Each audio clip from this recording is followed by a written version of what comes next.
The New York Knicks have interest in free agent Malik Beasley, the guy who all of a sudden fumbled the last pass the Pistons had against the Knicks in the playoffs to potentially tie up the game.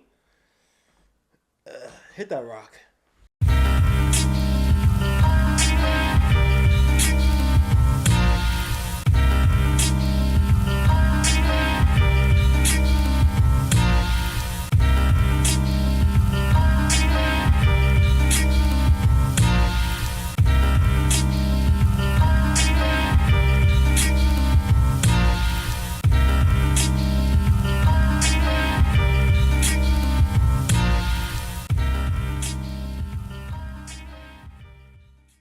Before we get started, make sure to hit the like, subscribe to the channel. Make sure to hit the dark notification bell to get each and every notification for each and every video I put out. There's your boy G-Mo Legion Knicks. Let's get it.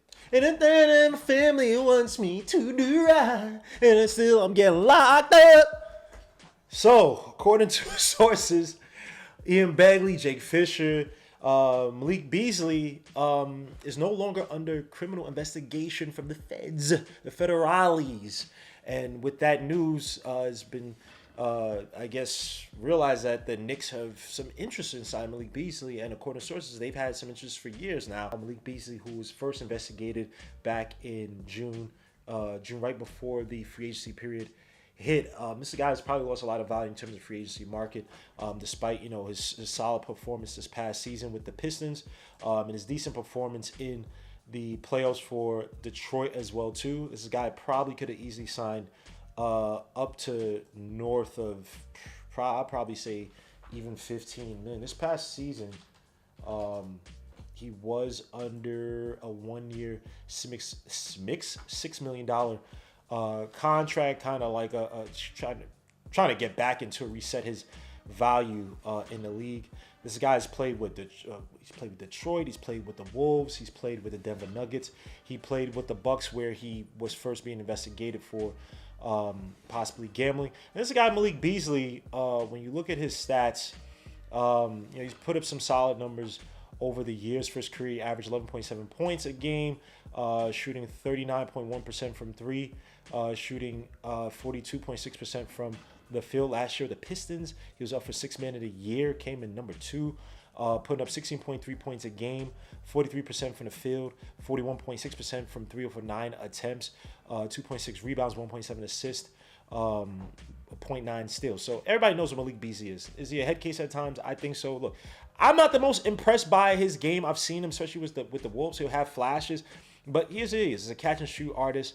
That's basically his value in the league. In the playoffs last season, for the Pistons, 14 points a game, 37% from 3, 33.9% from 3. Like I said, his numbers dipped once he got to the playoffs. I think it was a little bit overrated. He did have his flashes, but again, what he provides, right, in terms of his value, he's a catch and shoot guy. He's one of the most prolific catch and shoot players last year. Now the Knicks the last season, 22nd in catch and shoot 3-pointers made, 27 3-pointers attempted from the catch and shoot position. Malik Beasley, first in catch and shoot points a game at 9 points a game, first in catch and shoot threes, first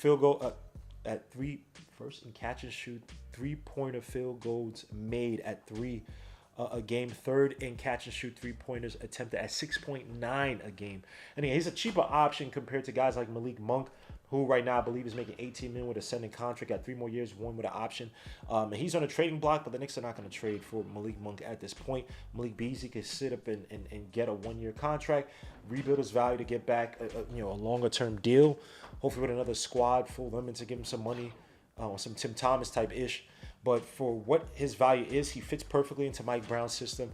His defense to me is not really impressive. You look at other guys, when you talk about that, the final mid-level exception that we have, or final space with the mid-level exception, or using a minimum. If he could come for the minimum, that's great. Mid-level exception, it's tough because I still like somewhat more of a defensive play, but Malik Beasley off the bench for 3-pointers in Mike Brown's off-ball system would probably work wonders on offense. We need that score. We really haven't had somebody like that since Don DiVincenzo. Now, Malik Beasley under Tom Thibodeau, I'm not trying to go back and say, I'm just saying a guy with a coach who has much more of a rigid system, a little bit more discipline, I think he probably would have fit well. If you heard what my guy or what was said about my guy Dante DiVincenzo when he was asked by a reporter what the top like they asked like who the worst coach, blah blah, and Dante was like, yo, don't mention my coach. And he was saying Tom Thibodeau. I forget who it was, but he's like, yo, Dante DiVincenzo loves Tom Thibodeau. There's certain players here, him, Jalen Brunson, who really grew up under Tom Thibodeau, love Tom Thibodeau. Not grew up, but grew into being an elite player under Tom Thibodeau. This under Tom Thibodeau. Now he said other guys like Michael. Golly, what the Mikal Bridges, Mikal Bridges possibly didn't like him. They butted heads. OJ Anunoby allegedly butted heads with Tom Thibodeau. But that's a topic for another day. Let's get back to Malik Beasley. Malik Beasley overall provides good value off the bench in terms of shooting. The only thing, man, we got to talk about this. I don't care what no one says. That three-pointer that he flubbed last year, when all this came out, I was like, it clicked. I was like, oh, it makes sense. That's the guy who went out with Lars Sapinpin. No, I'm not trying to get into that. But your discernment, I mean, these basketball players be dating anybody, but your discernment, bro, I don't know, man. And I gotta go back and watch some of those Bucks games to see, was he blowing up was he doing some funny style business? Now he did shoot 41% from three with the Bucks that season, I believe.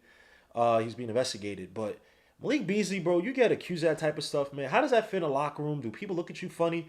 You know, are the tabloids gonna run up again? Did you snitch to get out of that? Did you put on a bigger guy, pause, and say, yo, that's the guy that's really running these rings, or we're connected to this guy, something like that, and they let you go, and all of a sudden you're no longer an investigation? Now, granted, I don't know that you weren't as sloppy me as Jonte Porter, but I don't know. Malik Beasley just gives me those mid level boss like vibes of a gangster. Like he just do some shady ish, bro. Like I don't know how to put it, man.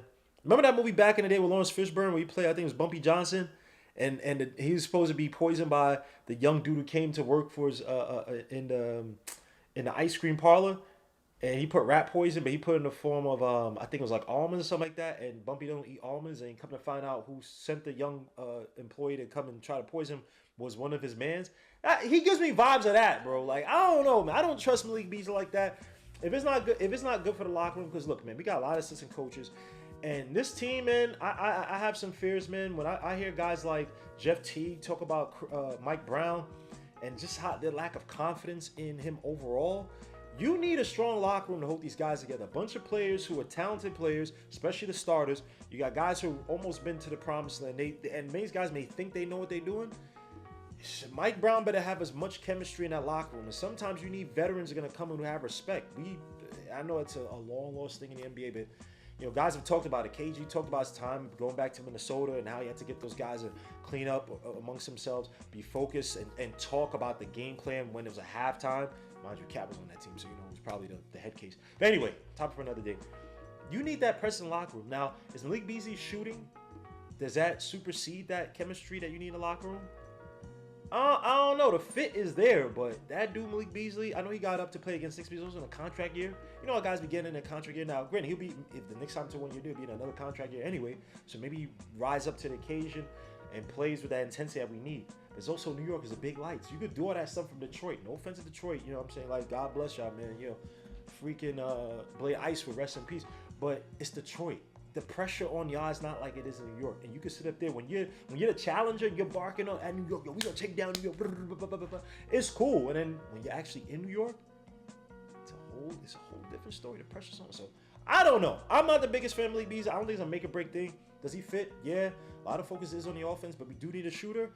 It's a weird thing. I'd probably say I'm good on Malik Beasley just because, bro, you get accused of that. They really have to do their homework. They really got to do their homework. They got to talk to some mobster bosses. You gotta talk to some Gambinos, you know what I'm talking, some freaking Gotti, something like that, bro. You gotta talk, you know, go to the nose, and you gotta talk to one of them people and be like, yo, was this man really, was he putting stuff on the book? Like, what's good, what's really good with his story? They clean up what's really good with this guy's story. And find out, because I don't trust this, man. That dude flubbed that last pass against Detroit. Just go back and watch that. That play bugged me out. And I'm a Knicks fan. I want my Knicks to win. But you watch it, it's like, damn, son, really? You flubbed that play? That pass really went through your legs really like that? Really? Really? Really? Really? Leave it comments, man. It's your boy Gmo Legion Knicks, man. I don't know what we doing. My Mets suck. Manchester United, Arsenal beat us, man. Just bring the Knicks back, man. I'm tired of this, man. Peace through, God bless. Leave your comments down below, man. I appreciate you guys. We out.